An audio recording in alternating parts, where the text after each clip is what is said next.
Hi friends, എല്ലാവർക്കും പുതിയൊരു വീഡിയോയിലേക്ക് സ്വാഗതം. രാധിക പ്രഭാവതിയോട് പറയും, പാർവതിക്ക് നന്ദാൽ വിശാൽ ചോദിക്കാൻ വരും, ഒരുങ്ങിയിരുന്ന പ്രഭാവതി നീയെ.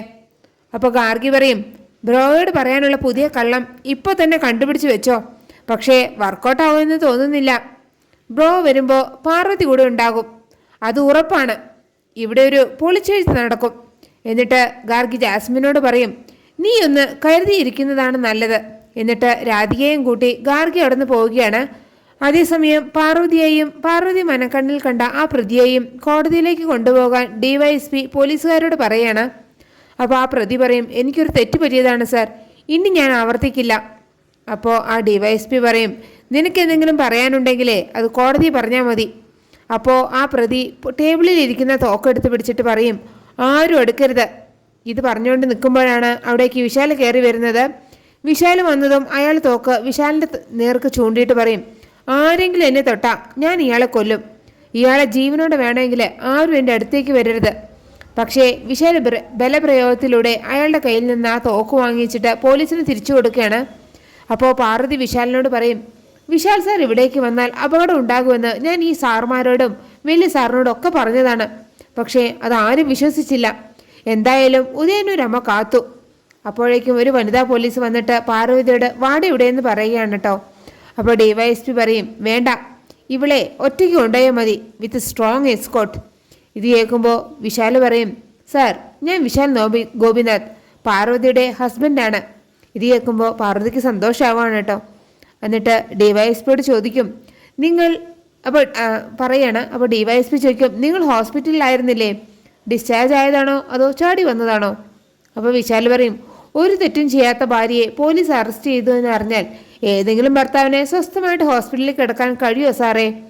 അപ്പോൾ DYSP ചോദിക്കും, പാർവതി ഒരു തെറ്റും ചെയ്തിട്ടില്ല എന്ന് നിങ്ങൾക്ക് എങ്ങനെ പറയാൻ കഴിയും?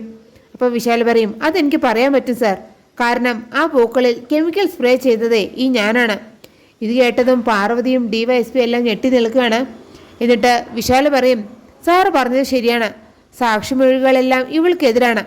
പൂക്കളിൽ കെമിക്കൽ സ്പ്രേ ചെയ്തത് പാർവതി, എന്നിട്ട് അത് ടെസ്റ്റ് ചെയ്യാൻ പോലീസിന് കൊടുത്തയച്ചതും പാർവതി. ആ മൊഴികളുടെ അടിസ്ഥാനത്തിൽ പാർവതി അറസ്റ്റ് ചെയ്ത സാറിനോട് ഞാനൊരു കാര്യം ചോദിക്കട്ടെ?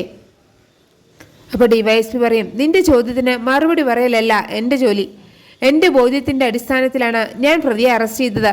ഇവൾ നിരപരാധിയാണെങ്കിൽ നിങ്ങളത് കോടതി തെളിയിച്ചാൽ മതി. അപ്പോൾ വിശാൽ ചോദിക്കും, ഇവൾ എന്തിനു കോടതി കയറണം സാർ? ഞാൻ പറയുന്നു, ആ പൂക്കളിൽ കെമിക്കൽ സ്പ്രേ ചെയ്തത് ഞാനാണ് പ്രതി. ഞാൻ കുറ്റം സമ്മതിക്കുന്നു. പാർവതിയെ തുറന്നു വിട്ടിട്ട് എന്നെ സെല്ലിൽ അടച്ചോളൂ. അപ്പോൾ പാർവതി ചോദിക്കും, വിശാൽ സാർ എന്തൊക്കെയായി പറയുന്നത്? ഇതൊന്നും കേൾക്കാണ്ട് വിശാൽ വീണ്ടും ആ DYSPയോട് പറയും, പാർവതിയുടെ നെറ്റിയിൽ കുറ്റവാളി എന്ന ലേബൽ ഒട്ടിക്കണമെങ്കിൽ ഈ വിശാൽ മരിക്കണം. സാർ എന്നെ അറസ്റ്റ് ചെയ്ത് പാർവതിയെ വെറുതെ വിട്ടില്ല എങ്കിൽ സാറിൻ്റെ മുകളിലും പോലീസുണ്ടല്ലോ, ഇവിടെ രക്ഷിക്കാൻ ഞാൻ ഏതറ്റം വരെയും പോകും. അപ്പോൾ DYSP പറയും, ഇല്ല വിശാൽ, നിങ്ങൾ ജയിക്കില്ല. നിങ്ങളെ അപകടപ്പെടുത്താൻ വേണ്ടിയാണ് കെമിക്കൽ സ്പ്രേ ചെയ്ത പൂക്കൾ പ്രതി പതിവായി നിങ്ങളുടെ റൂമിൽ കൊണ്ടുപോയി വെച്ചത്.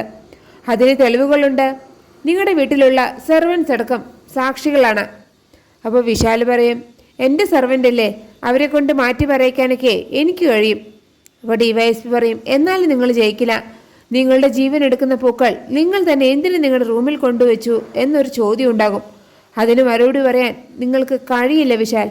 അപ്പോൾ വിശാൽ പറയും, കഴിയും സാർ, സൂയിസൈഡ് ചെയ്യാനെന്ന് ഞാൻ മറുപടി പറയും. ഈ സൂയിസൈഡ് ചെയ്യാൻ ആരെങ്കിലും സ്ലോ പോയിസൺ ഉപയോഗിക്കുമോ എന്നൊരു ചോദ്യം കൂടെ ഉണ്ടാകും.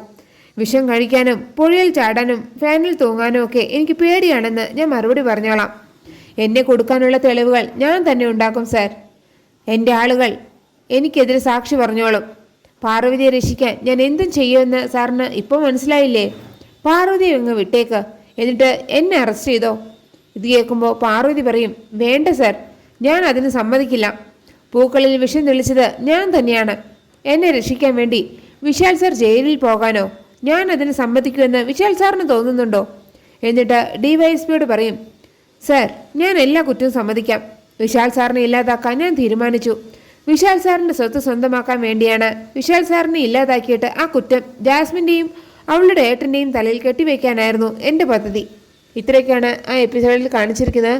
നിങ്ങൾക്ക് എൻ്റെ റിവ്യൂ ഇഷ്ടമായാൽ മറക്കാതെ എല്ലാവരും ലൈക്കും സബ്സ്ക്രൈബ് തന്ന് എന്നും സപ്പോർട്ട് ചെയ്യണേ പ്ലീസ്.